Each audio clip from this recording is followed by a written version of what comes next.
నా పేరు ఆయిషా. నేను 4వ తరగతి చదువుతున్నాను. మా పాఠశాల పేరు Shri Chaitanya English medium high school. Today's activity number 1 భాషా భాగాలు. నా పేరు ఎం నందిని. పేర్లను తెలిపేదే నామవాచకం. సీత. నా పేరు రోహిత్ కుమార్. సర్వనామము. పేర్లకు బదులుగా వాడేవే సర్వనామాలు. అవి నా పేరు ఫర్హానా. విశేషణము. దేని స్వభావము గురించైనా తెలిపేదే విశేషణము. బాగా. నా పేరు ఎం నిహారిక. క్రియ. పనుల గురించి తెలిపేదే క్రియ.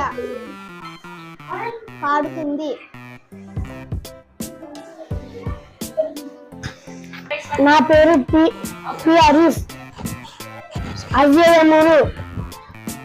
శ్రీ పుం నపుంసక లింగములకు చెందనవి అవ్యయములు కనుక